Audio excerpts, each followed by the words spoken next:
I've hit record straight away. How are you doing? All right then. You're listening to the 8 billionth listens, probably the 8th millionth #1 podcast in the world, with over 4 views, with over 4 listens a month. Yeah, one of which is probably someone who listens just because they hate us. What? Yeah, and then one You've of which like is a 70, to. a 25% hatred on you for listens a month. And then the rest just family, mum, Yeah. etc. Mum, who's been prompted to watch it by a little text from you after the episode. Mum, don't forget to check out the new episode. Lovely. Kiss. How are you, dude? I'm good, mate. That's a shit question. I don't even know why I asked it. No, I'm I pretty feel good. out of practice, dude. We've not fucking done this in a long time. Yeah, well, what we've got to remember about it is no one listens, so it doesn't matter. Yeah, but it's literally just a conversation, isn't it? So if you just kind of just say what you think, then like you said, no one's really listening, so we can just say whatever the fuck we want. Yeah, do you know what I was thinking today? I'm gonna say some fucking shit, dude. I'm gonna say some shit that would normally get you in trouble, but it's not gonna get me in any trouble. Like, I'm gonna be fucking, you name it, dude. I'm just gonna be like a fucking, basically I'm gonna be like someone, if somebody was able to live to like 140 years old, imagine how ingrained it is and that they're homophobic and racist. That's how I'm gonna talk today. Why don't you try and it'll have zero backlash, dude. Why don't you try and be extremely offensive to a really small, like, minority of like, what? I don't know, like, who could you offend that's the smallest possible group? Maybe like Hawaiians. Not even necessarily an area of people. I mean, like a fucking, I don't know, offend something. Like, I don't know, people that are into fishing or something. Do you know what I mean? Like, fucking. Dude, I bet that's huge. Or specific fish.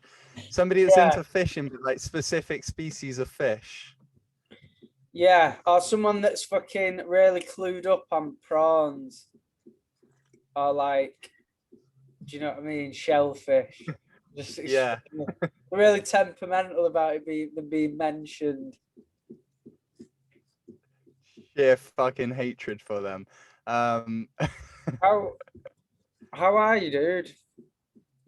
I'm good. So did I tell you last time I tried to stop jerking off?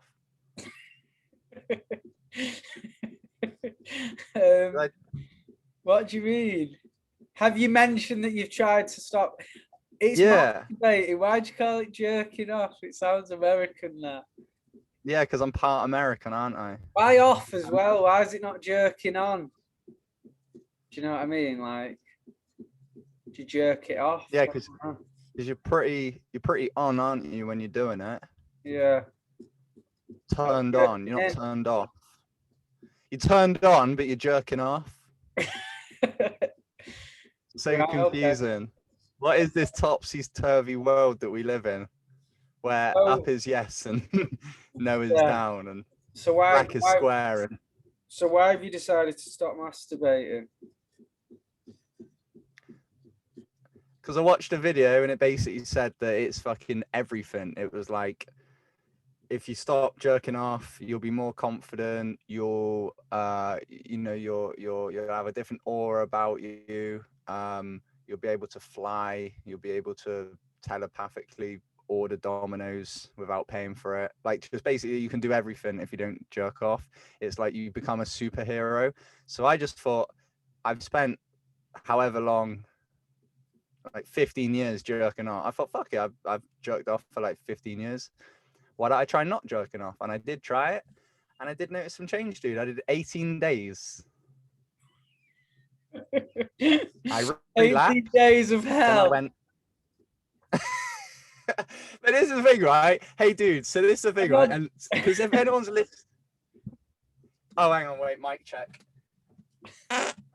Because if anyone's listening, bro, right, they'll be like, oh, why is it so difficult for him? Like, oh, why is like? Because a lot of people will say like, oh, it doesn't take for me. Like to not jerk off is not like a conscientious thing. Like some people just go a while without doing it. But here's my thing: you don't work in a gym. Do you know what? I just had an image of you just stood up and turned around and farted in the mic, and I just had this image of you sitting up and turning round with your mustache, and then you fart and turn back round and you're suddenly gone.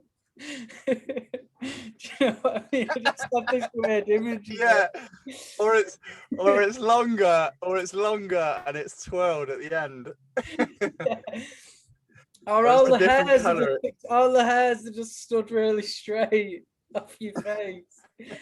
Like they protrude out. Yeah, like when you get goosebumps.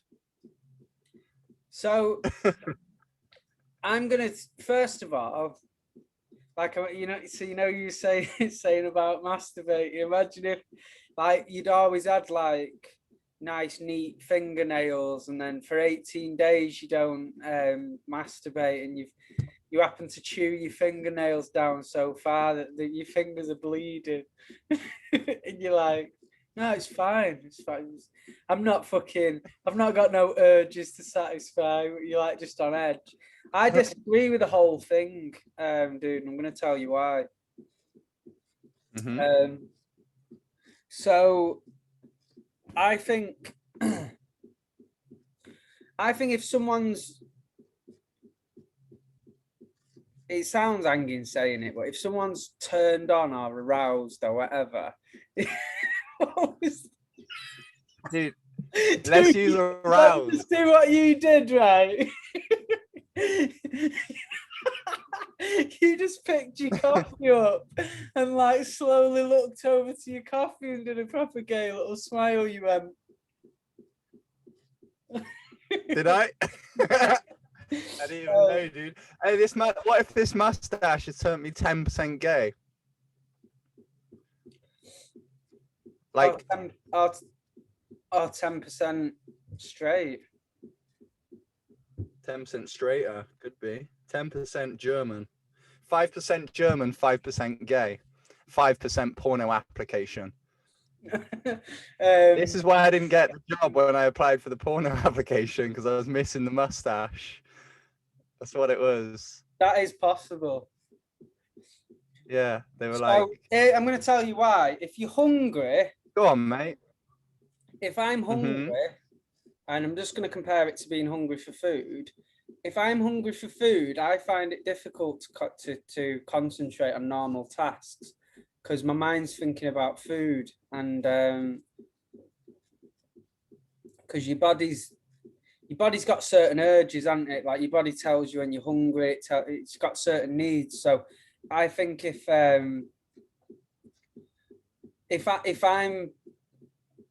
I've had enough to eat and I'm satisfied and that's not on my mind, I'm more effective as a person. So, because I'm not thinking about food and I'm not thinking, like when you're hungry, that's all that matters, isn't it? Like you're literally at a point where you need to eat, you can't do anything else. And I know it's not that serious with obviously masturbating or anything like that, but I see that as similar things. Kind of is for men, though. Kind of yeah, is, like though, if you get proper bad urges and shit, then you're just gonna think a certain way about everything until you've relieved yourself. So I look at it like that. I might be wrong. It might just be. Can you try it, dude? Can you try and do 30 days without jerking off? Hey, dude. Can you not touch your dick for me? Do it for me. Hashtag no homo. Yeah. Hashtag no homo. Don't touch Hashtag no rabbit. Paul's penis. Yeah. Yeah. So right. So I get what you're saying, but this is my experience from not doing it. So I did 18 days. I relapsed, and then I didn't do it again. And then I want to make this clear, right, as well. Like, because some people will say, "What? Yeah." Because some people will be like, "Oh, no, it's easy." Sometimes I'll go 5-6 days without knowing. Oh, I didn't jerk off. Yeah, but you don't fucking work in a gym where like it doesn't matter whether it's November, whether it's freezing cold outside, snow, wind, whatever. There's yoga pants. There's girls in yoga pants and fucking, do you know what I mean? Like always. So like in my gym, it's just full of fucking. This is what I've full of like tits and ass. Dude, I think you could. By the way, that looks professional, doesn't it? Yeah, if you're relieved and you're not like having proper like desires and shit, you're going to be more professional, more and a more effective person. I'd argue it anyway. Do you know what I mean? Like if you don't masturbate, but it was actually the opposite. You might turn into like a creep where you just want to sleep with everyone you see. It was actually the opposite, dude. So this is what was interesting, right? Because like I said, I did the 18 days and then I went back to it, to doing it. And so these are the things, right, that's changed. First of all, I got way more energy. Like I started from 9 p.m. to 10 p.m. I started spending that hour working on clients, like doing client stuff. I was becoming more focused, better focused as well outside of the gym and in the gym, because like my thought process when I was PTing like people were like, let's say like, I don't know, there's like a set of like let's say like basically, dude, not to sound misogynistic, but I've seen girls as less of fuck dolls. Basically, I stopped seeing girls like fuck dogs. Nah, dude. Stop seeing it like a hole for your dick. Yeah, not to sound misogynistic, but yeah. Not to be like sexist, but yeah. Yeah. Nah, dude. So like before, you know, like if you're, I don't know, if you're at the gym and there's like a girl with a nice bottom or boobs, and then like you kind of like booty, you look at the booty or whatever. Like when I was PTing, I wasn't like distracted as much. I wasn't looking at booty and boobs because in my head I was like, well, there's no point because I'm not jerking off, so there's no point. And it was interesting. I was honestly like better focused, not like looking as much. And yeah, dude, I had energy. And like I felt, and this is the weird thing, mate, I felt more comfortable. Why do you keep looking to the side at the window? Are you because there's a little gap. Oh, right, you're parked in an unusual location. Nah, just outside the gym, but there's a gap. And what's the most dangerous? What's the most dangerous place you've masturbated? Like, have you ever done it in traffic somewhere? Imagine if you're just driving on the motorway and you're in traffic and you just the rumble in the bed, the rumble of the engine. You're just like, fucking hell, I'm on the M6 here. Like, I could be here for at least another hour. Like, we're barely moving. Have you ever decided to just slip into the back and make it happen? slip into the back, like when you put like some sort of pasta through one of those like those things that you wind, like the machine, it just slips it through and like flattens it out. Yeah. The most dangerous place I've masturbated was probably like in a coliseum that had like a stadium and there was monster trucks and dragons and fireworks, and I jerked off in the middle of it. I want to know. Like, there was a fight. There was a monster truck jumping over the camper van, and there was also a dragon. There was a monster truck jumping over more people that was masturbating. Just loads of years. Also, there were sharks. I filled the water. I did it. I basically sealed. It was watertight. The van. I filled it with water and I put a great white shark in it, and I wore a scuba diving outfit. And you put a tiny pin-sized pierce in your willy to let a little blood come out, just to make this more dangerous, to give a bit of scent. Yeah. And like dip your willy in the water. Just to show the right what time it is. Also, as well, I put honey over my testicles, and there was a bear roaming around.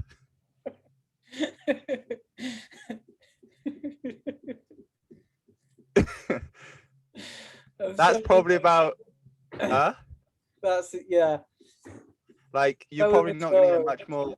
You're probably not going to get much more dangerous than that. Oh, and also this bear was on this challenge where I he'd can done make 80 it slightly days. more dangerous. The floor's lava. Yeah. Yeah, and the bear hasn't jerked off for 18 days. Yeah.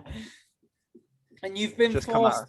you've been forced to wear like a bear suit to make you look like a hot female bear. You know So I'm now a bear. Yeah, I'm in a hot bear suit with like fucking eyeliner and whatnot, and I'm underwater with a scuba mask with my penis out with a pinprick in it with great white sharks swimming around, whilst monster truck jumps over the thing over the van with the Colosseum for you people and watching. various others. Do you know what I'm gonna point out? Mm-hmm. I'm just gonna like bitch slap you through the camera. Metaphor. Yeah, I'll bitch slap you back, dude. I've been telling you to get a new phone for about a year and a half. The only way you got a new phone, you ignored me for the whole time, and the only thing that made you get a new phone was breaking your iPhone 5, which you've had for 10 years. Yep. And I've now got an iPhone, and so now I've got two phones, dude, because I got my old one fixed, and I now got my iPhone 11, and this is my feedback. The iPhone 11 isn't as good as the iPhone 5. I want you to elaborate. The only thing that's better about the iPhone 11 is the camera.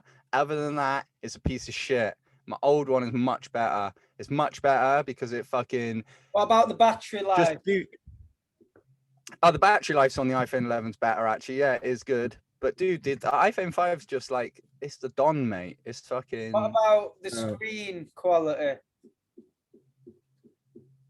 Okay, that too. Maybe a touch better. Okay, what about... What about fucking... when you play music, which one has a more crisp sound? The Rice Krispie phone. I mean the iPhone 5.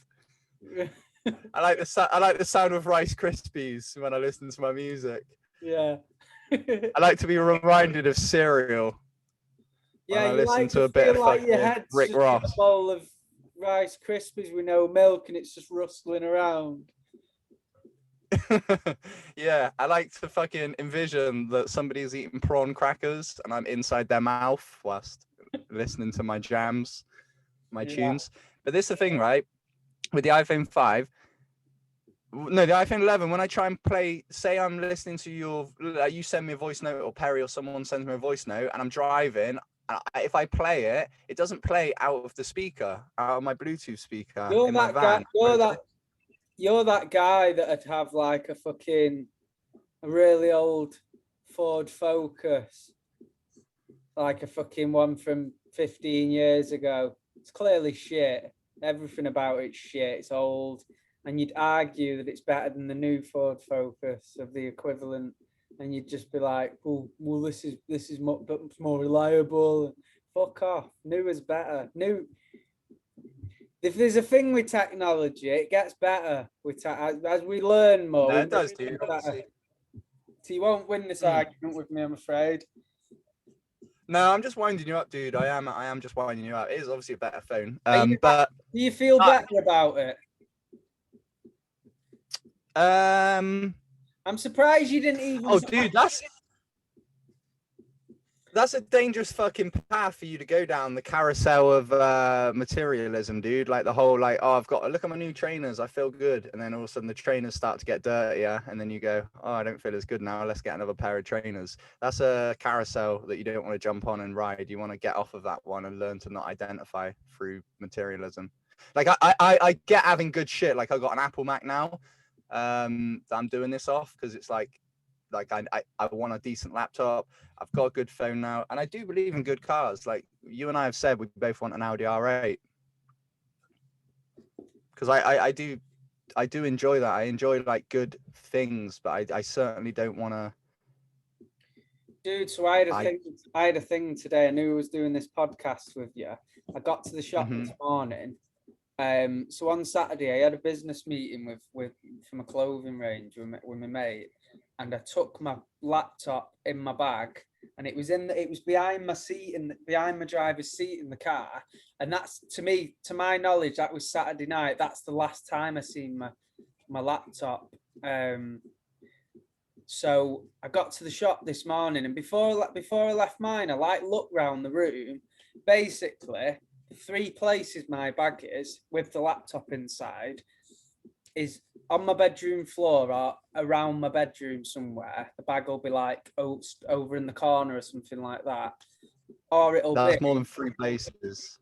No, so that's one place. Somewhere in my room, somewhere in my car, or somewhere in my shop. So okay. This morning, I was looking around my room. I thought, oh, I need my bag. And I thought, oh, it's sweet. It's in my car. I got in my car, couldn't find it in my car, and I still didn't panic. I thought, oh, no, it's sweet. It must be at the shop. I got to the shop, dude, and it was one at the shop, and I started flapping.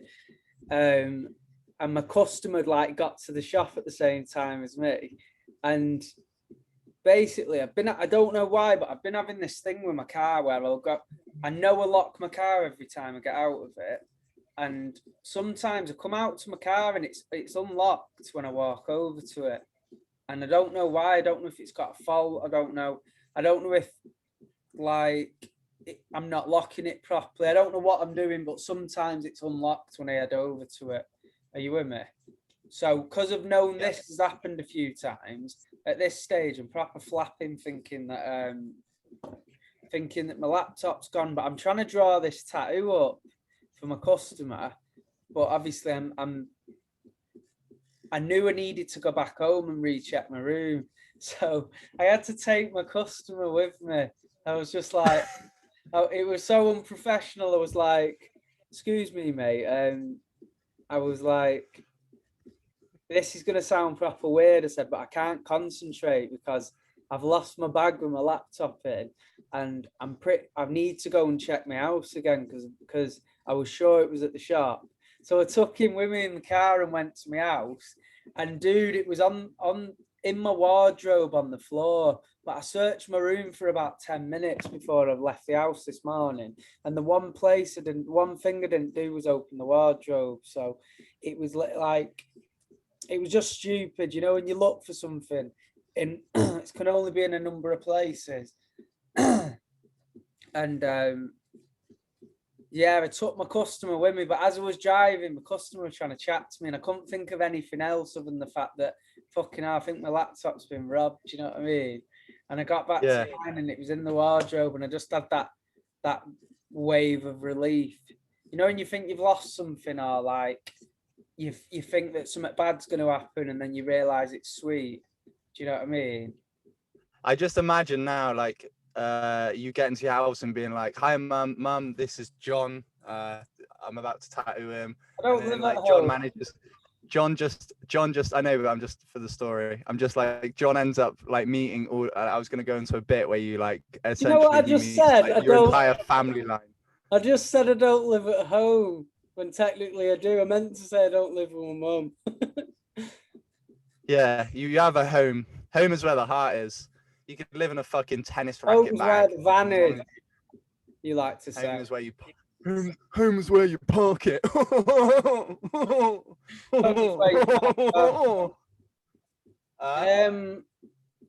Dude, someone gets me a mug with "home is where you park it," I will literally boil the kettle, pour the water in, and throw it over them, and then smash the mug over. Have you seen that before? Is that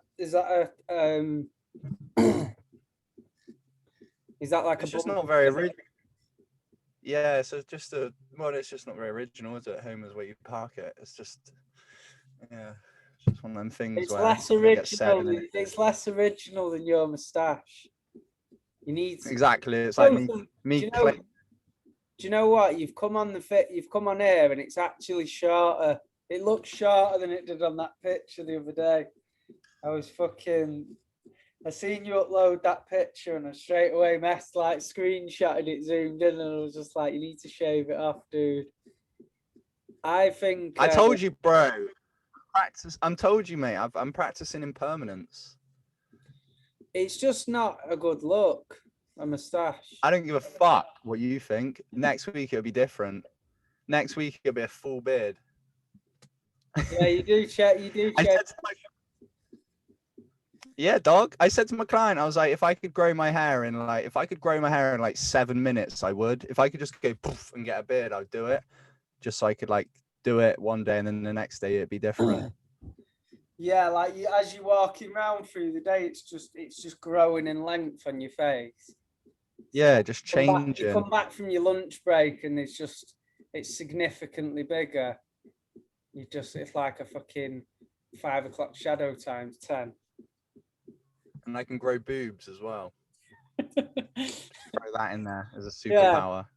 Yeah. They grow when you get aroused. Yeah, just grow a set of titties for milking. What? We've not done this podcast now in 4 weeks. We've not and it's been a little bit out of our control, isn't it? Because we are going to remain consistent because this is our logic in thinking. So if we're consistent, right? So nobody gives a fuck and wants to listen. But if we're consistent, 10 years from now, this thing could work.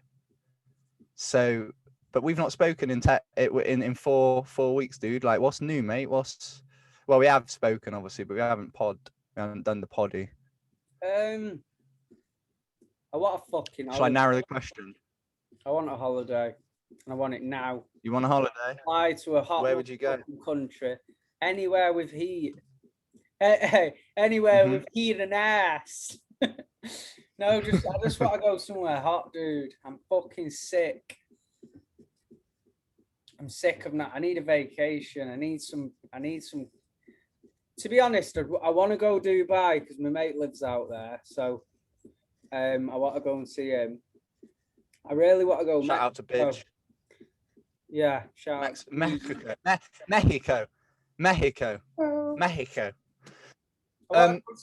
send you that video of banned? What? Banned from America because you're a bad judge of character.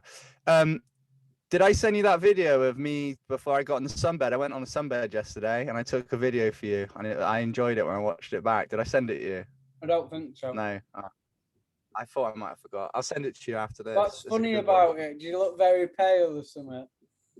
Nah, dude. So what it was, I went in and it was playing some 70s music. I went in and it was playing 70s music, and it was the bed was flashing. I've got the mustache, so I took my top off, and then there's a mirror, so I'm like this. I'm like with the mustache and doing a little dance, and it's proper 70s music with the flashing. Yeah. I'll send it to you. You do need to send me that.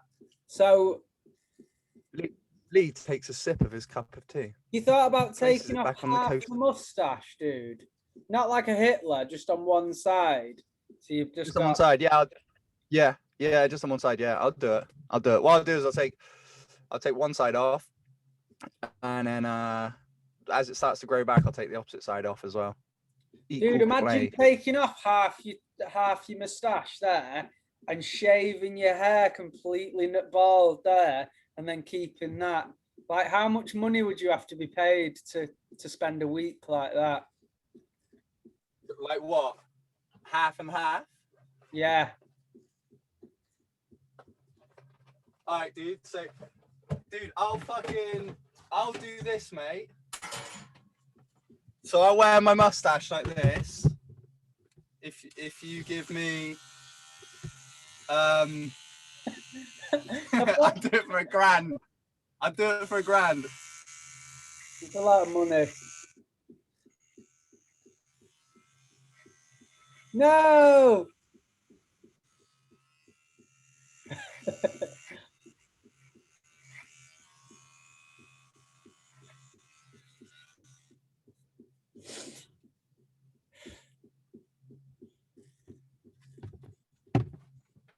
It looks wobbly, dude. That's what? How's that? It looks bobbly. Bobbly? Yeah, it's like the middle. Why is there a gap? That's what I mean. It looks like two circles.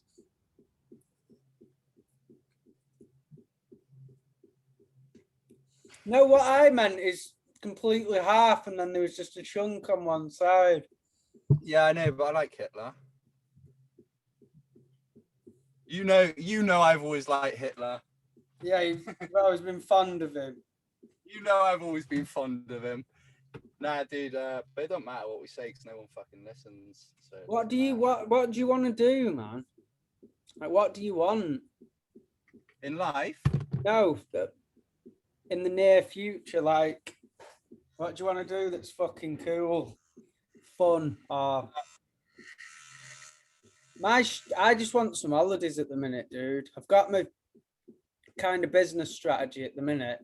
Do you know what I felt like the other day when you was when you was saying what are you laughing at? The idea that all you can hear is me going, nah, shaving away, and you're in the background going, you know, I got my business strategy, and you just being real dead serious, and then there's just me shaving off my Hitler mustache. I want to see you shave some more shit. Why don't you shave all the hairs on one arm? Dude, I'm hairless though. That's the thing. See, it doesn't look as good now, does it? Admit it, Paul. It looks better. No, dude. Admit I look better with a mustache. So, you know, the other day when you was basically saying about your plan to get a house and possibly rent it out and stuff, and I was just saying that when if you buy a house and your plan is to let it out and sort of let the inflation of the house generate your profit over time, which is like a good idea. All I was kind of saying is problems can happen in terms of like you could buy a house, you could move a tenant into the house. Once they've got the tenancy agreement, if they just don't pay you rent, you can't just kick them out. Like there's laws in place where you can't just boot them out. So if someone's like just doesn't pay you rent for months, do you know what I mean? Like things like that do happen. So if you was buying a house and renting it out, in an ideal world, if you had a good tenant and the house was good and on paper it's a really safe strategy, isn't it, to profit over time? Like it's a safe bet. It's not like throwing a chunk of money at a business that might fail, because houses tend to just go up, don't they? They occasionally go down, but as time progresses, they tend to sort of go up in price, don't they? So I do. I think what your idea is kind of safe, to be fair. Do you know what I mean? I think so, dude. Yeah, that's because I'm glad you said about the business, because like that's the thing, isn't it? Like that's, you know, like you can be. I think it's good to be kind of a little bit pessimistic, or a little bit. What's the word? Is it pessimistic in your approach? So like have optimism, but also a little bit of pessimism with it. Like, so, you know, worst case scenario. You know, I don't even like, think it's pessimism. I think it's word for it? There's a no. Pessimism's the right word, but what I'm saying is, I think I wouldn't call it pessimism. I'd call it just bearing in mind what could potentially go wrong, which kind of is being negative, but it's also being practical, isn't it? So it's being aware of, like, if you've got a decision to go after something, whether it's something for financial gain, or like a goal in, I don't know, say it's a goal in training or anything like that, where it's utilizing your time or anything, you do sort of have to bear in mind what effects it can have on other things. Do you know what I mean?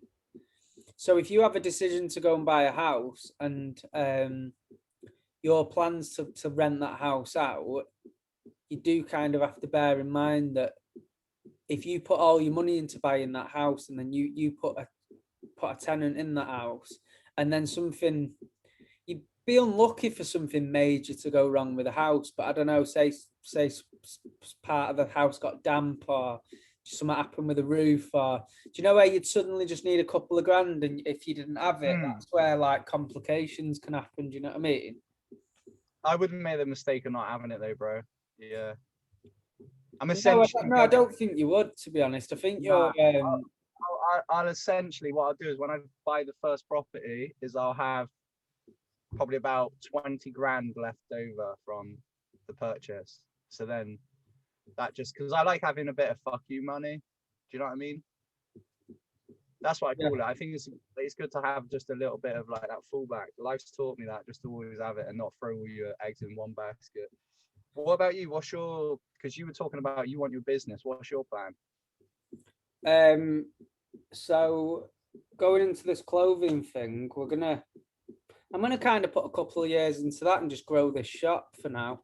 My tattooing's really steady and like it's brings in enough money where I can use the extra money that's coming in from the tattooing into putting it into the clothing, because this clothing thing's not something that's going to give you any return for quite a long time. Like any money that comes in, once all the first orders come and we're sort of dishing that out, like quite a lot of it in terms of promotion and stuff like that, we'll be having to give things out for free. So quite a lot of your profits swallowed up in that, and then any money that does come in is money to buy more stuff and grow the business. So at the moment, that's like a fragile thing where that we're realistically we're not expecting that to make us a penny for a couple of years, really, maybe 3 years. It should make sales and technically make profit, but that money's just coming back into the business. So we won't personally, like, it's not like it's a second income to me where I'm tattooing and I think, fucking hell, I've sold 5 t-shirts and 10 hoodies this week and made X amount profit. I'm going to take 100 quid out. Do you know what I mean? That's not the case. So, yeah, it's, I'm kind of relying on my tattooing for money and the clothing on the prospect of hoping it grows. So, what I like about the tattooing that you do is it's linear. It's like there's a clear path. Like you upload every time you do a tattoo, you upload it to your story, you upload it to the actual post, and it's like you're telling a story that, like, I think you're really onto something. I think the reason it works so well is because people enjoy that. We like stories. We like people to tell us stories, and we also like creation. We like to say, like, let's say this van now. Because I'm going to refurbish the van, and I know that if I start taking a video and I'm like, I'm going to refurbish the van, people are going to like, and I put it on my story, people will jump in and they'll watch it. They'll be like, oh, this is cool. I get to see what it looks like after. Oh, he's ripped it apart. This is what it looks like now. And then like, this is what it looks like later. People like that. They like to see like, they like to see like creation. And that's the beauty of your tattooing. You'll put the stencil, whatever it's called, excuse my lack of like knowledge on it. Like you'll put whatever it is on the arm or the leg, and then you see what it's supposed to be, or you see yourself designing it, then you see it go on, and then you see the big reveal. I like the soap thing, the white soap or whatever it is, and then I'm kind of with that. I'm kind of following the trend. So what I'm not saying I specifically copy other people, because I am self-taught tattooing and I do sort of do my own thing, but with proven strategies on Instagram, there tends to be like a trend, and I look at other successful tattooists and see what they're doing because they're in a better position than me. So it's the same with PT, and then you're going to look at what other PTs do, and you all sort of learn off each other. But one thing I have noticed, when someone finally books in with me for a tattoo, quite often what they say is, they've been looking at my profile for a while, and then they'll get prompted to book in because they'll see me post something and it's like it's very similar to what they're after, or so they'll be like, yeah, nailed it. That's the tattooist I want. Because what people do, if you get people that have a tattoo that aren't too fussed about it, they just want ink, they're happy to go to anyone, and then you get people that put a lot of they place a lot of importance on it, and then they sort of like sexy little thing. Say they follow like 10 different tattooists, they'll probably watch between between the different tattooists and see which style they prefer, because it's not like saying one tattooist is better than the other. Do you know what I mean? It's more saying like that style is suits them. Do you know what I mean? So, yeah, man.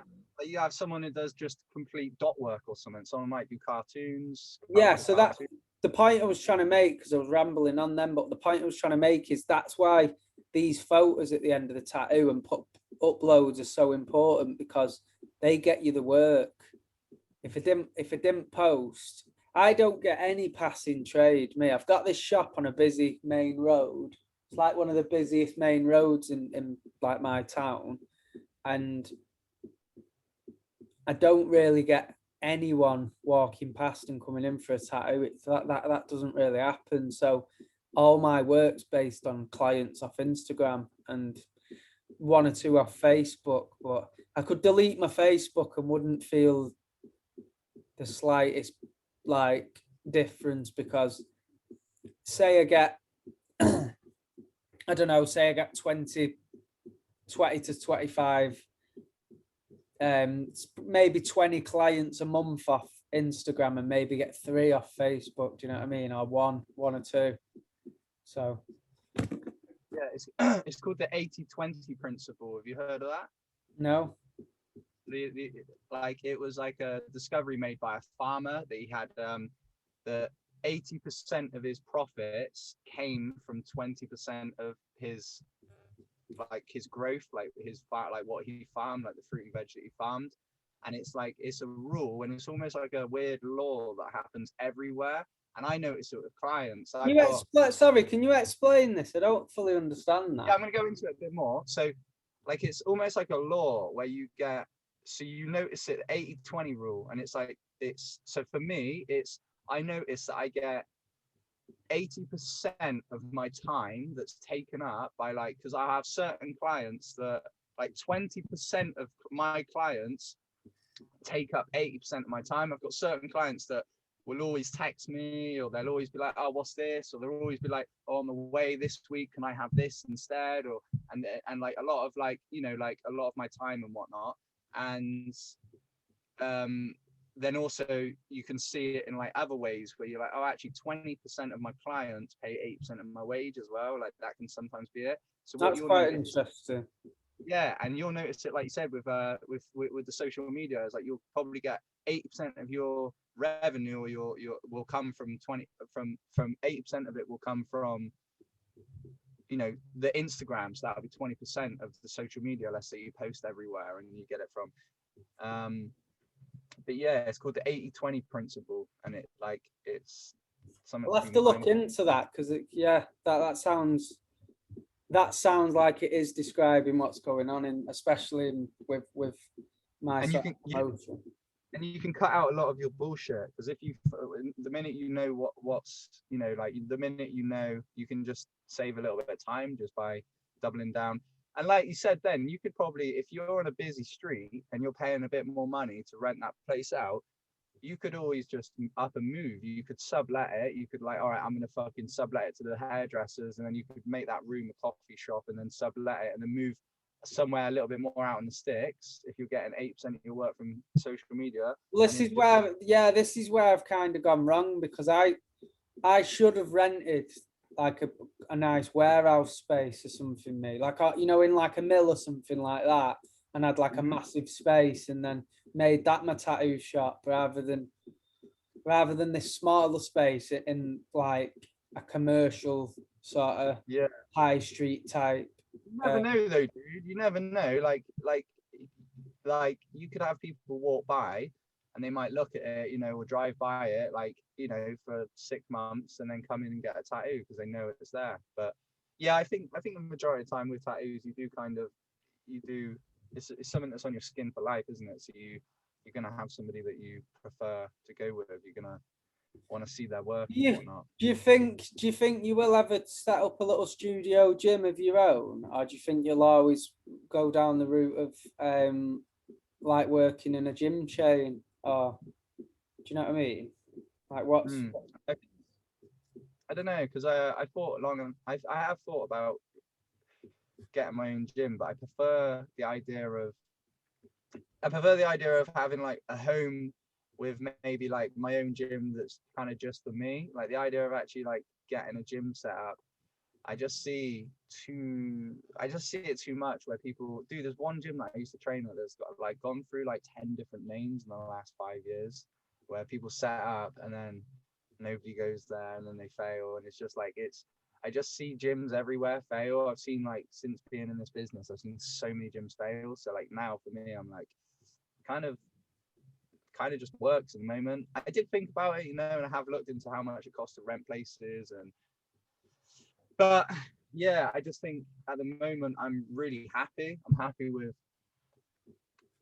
just paying out a And certain amount of money. so when you take a client, your client pays for your session and kind of gets like feedback and stuff like that. But have you thought about going down the route of charging a fixed fee every month and delivering the full package, the training sessions, diet plan, all, do you know what I mean? All that. I do, dude. What's that? I do. That's what I do. So you know what I'm saying is, these people that sell a whole program. Oh, I'm with you now. Right. Yeah, Okay. I Okay. mean, like, so they say it's a 12-week program Yeah, or so it's whatever, all and they, online essentially. So yeah, so you're all online is what you're saying basically. Yeah. yeah. And it'll So be then like, you could have sort of an unlimited amount of customers kind of thing. yeah. Okay, I'm with you now. Yeah. Yeah. So that's what I'm trying to do at the moment. I'm trying to get certain clients that I know they're happy with what they're doing. I'm trying to get them to move online now, so that then I get an hour. Say there's a 7 or 8 o'clock or 9 o'clock client, I get them onto online training, and now also I've got 2 or 3 hours during the week that are now free, and I can get new people in, and I'm trying to get on that. But I'll be honest with you, dude. I need practice in that area. I think I'm getting better. I am getting better, but I need practice. I'm really good so I'm good at online programming. One thing I did do is I uploaded like 200 videos of like explanations on YouTube of how to do exercises, and so I'll do their program and link all the videos to it so they can like talk through. Yeah. The only thing that I think where I could improve if with the online work is some sort of like a catch up at the end, like on a Friday or something, where I kind of just either a FaceTime or some sort of voice recording or something where you just fuck, dude, what's it called? Completely forgot. Check-in. That's it. Check-in. Yeah. Like do a check-in, to get people online and do check-ins. It's almost like a difficult time for it, isn't it? Because do you know when we first left the army, sort of a little bit of time apart from each other, I feel like if we'd have both gone into PT and then imagine where we'd be now, because it's almost like there was less people doing it. Instagram hadn't really took off the way it has, and do you know what I mean? Whereas now, when you're going into something now with all that competition, it doesn't mean you can't succeed. It just makes it more difficult because you you're essentially sharing it with all the other PTs that are out there, aren't you? Sharing that space and those potential clients. So when you go into something, you can't they are your competition, but they shouldn't be seen as your competition because you're on your own little journey, aren't you? But when more people move into a profession, it does have a knock-on effect on everyone else that's currently in that profession. Do you know what I mean? When there's a shortage of staff in a certain area, they tend to get paid a bit more, then they tend to have more choice and things like that. But as more people move into that area because they hear it's good, and do you know what I mean? Then it slowly changes that dynamic because there's less, there becomes less work, and do you know what I mean? Yeah, dude, and you can't help but step on people's toes a little bit if you're hustling. Like I noticed one of the things I'll do is I'll approach people on the cardio machine if I want new clients, I just approach them, and dude, I'm pretty point fucking blank with people. I'm like, hey, how are your goals going? And then if they're like, oh, I don't have a goal, I just straight away, I'm like, what's your goal? And if they're like, I want to lose weight, and then I'm like, how much weight? And they're like, I don't know. And it's like, okay, you need to, and then I just go through it with them. I start doing a bit of like NLP work, start like figuring out what their Do you know limiting beliefs are. one of my major weak points as an effective person in business is my ability to sell. Like, I'm quite good with strategy, and I'm quite good at understanding what I need to do to make something work, but I've not got that salesman. Like, you've almost got in a way, to be good at selling, you've almost got to be a bit cheeky, and you've got to be very forward, and you've got to have a bit of, I don't know, like I'd really struggle with that. Like, if I was in a gym, I'd struggle approaching someone that, unless I feel, do you know what I mean? If I feel like they wouldn't want work, then I'd struggle going over and trying to say, oh, do you know what I mean? And you kind of do have to do that a bit, don't you? You kind of have to try and offer it people, even if you can't sort of gauge whether they'd want it or not. Do you know what I mean? And The number. Go on. Yeah, and my sort of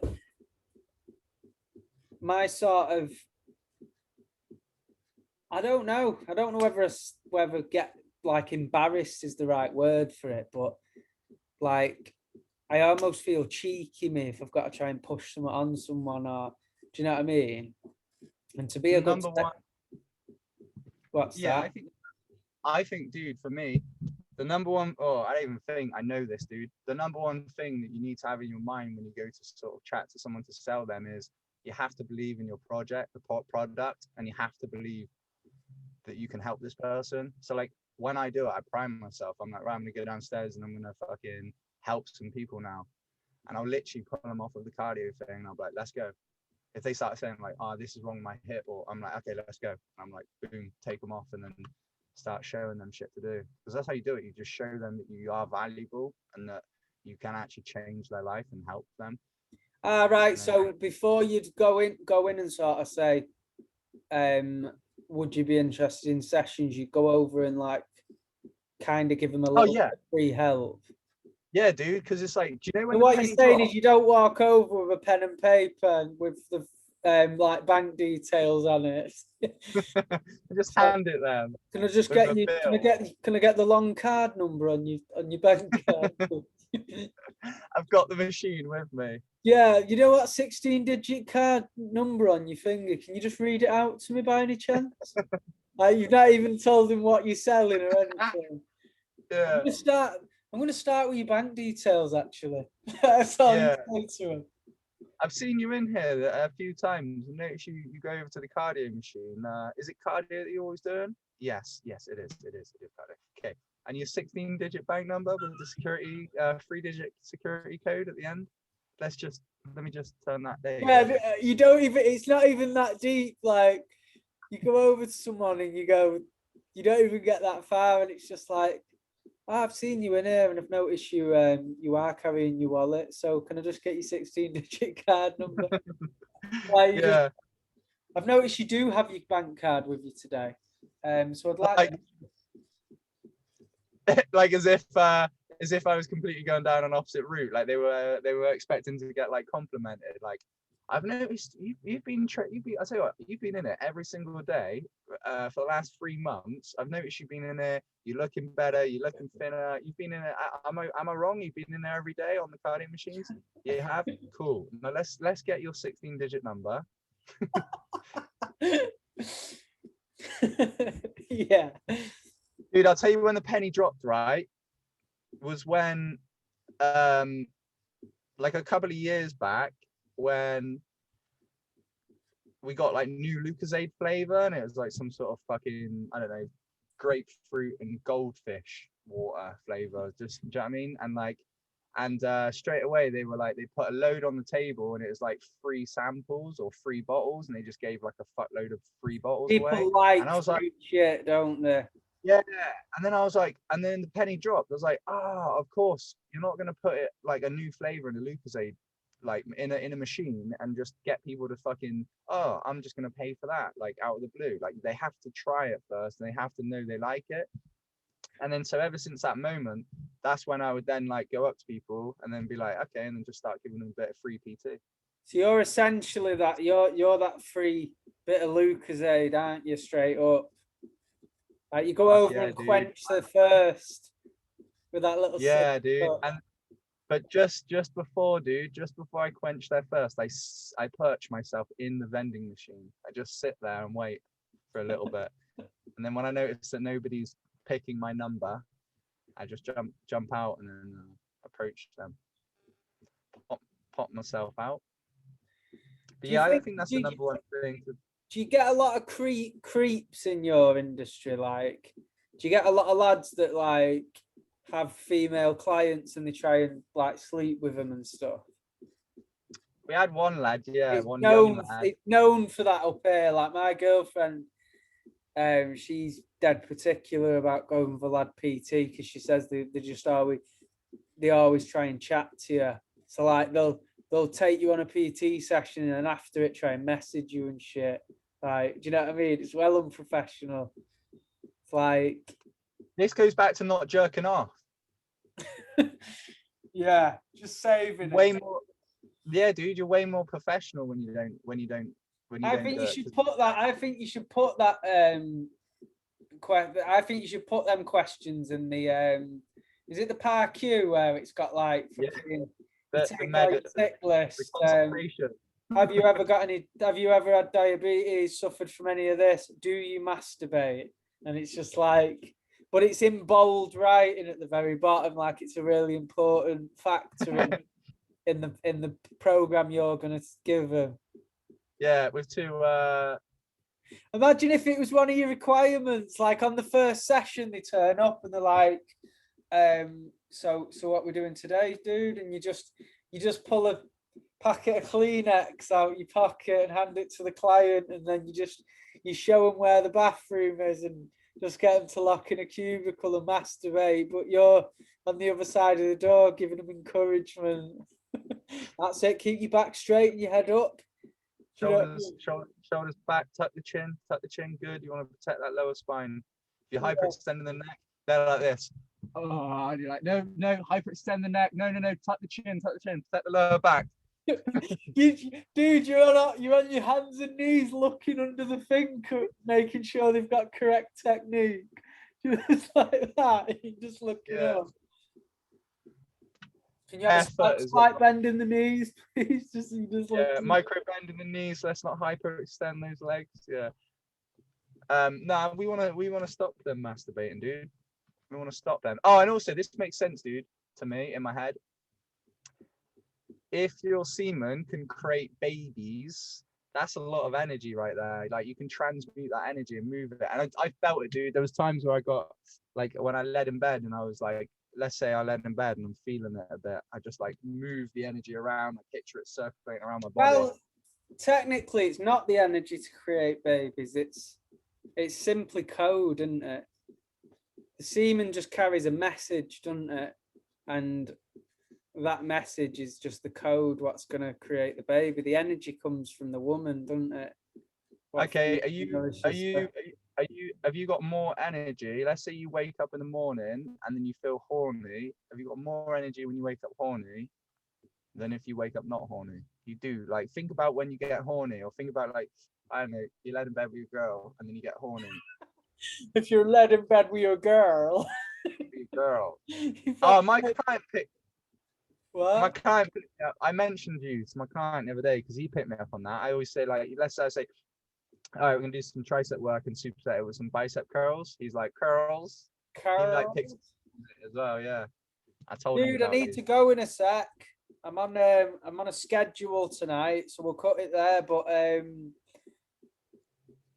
hogwash. to sort of like we're gonna do this every Monday. We've kind of missed a few weeks, which it's actually not been.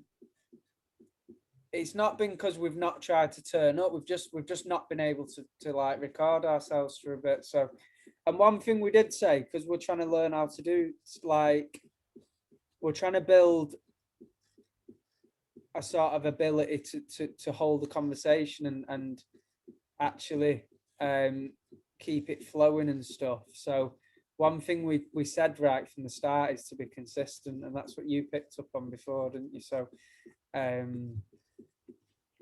yeah, I think that it's a shame we've missed a few weeks, but as you've said, no one's really listening. But just for our own peace of mind, innit? If it ever gets listeners, we want that to have had that consistency from day one. Do you know what I mean? Mm-hmm.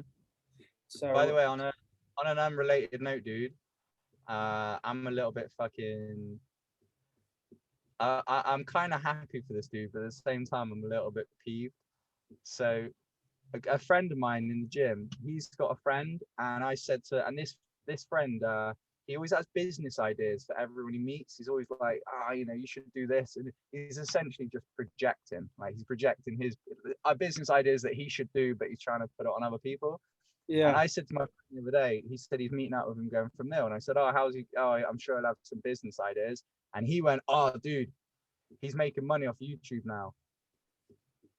And guess how he's making money off YouTube, dude? And this fucking, I was like, God damn it, dude. Me and Paul have done like fucking, I don't know, like I have fucking about 60 hours worth of like hustle and whatnot. And this dude's like he's uploaded about 12 videos. He's got 2.4 thousand subscribers, and some of his videos get 25,000 views. What are his videos doing? Chewing on the microphone and whispering. What do you mean? That's what I mean, dude. It's called ASMR. It's a new fucking like craze or thing that's going on where people fucking tune in to listen to you chewing different foods and whispering. What do you mean by whispering though? I don't get it. Hi guys. Okay, so today what we're gonna do is we're gonna chew. We've got some Haribo and I've got an orange here that I'm gonna peel. That's it. Look at your face, dude. Your face says it all. Yeah, fucking bollocks, isn't it? Oh, dude. That dude.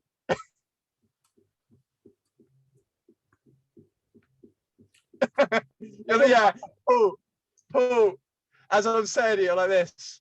I'm whispering, and you're like this. Yeah. And what I was going to suggest, mate, is next week, let's do an ASMR. Let's literally write ASMR podcast, and we just both whisper the whole time. And we do what we do best, where we just kind of improv some stupid shit, and we'll get a few things to fucking eat, and we'll just spend 50 minutes saying ASMR podcast, and we'll just eat stuff. We'll put a fancy little thumbnail where it'll have like different foods on it and whatnot, and our faces, and let's see how many hits we get. We'll try it, dude. Right, peace. Love you guys that listen.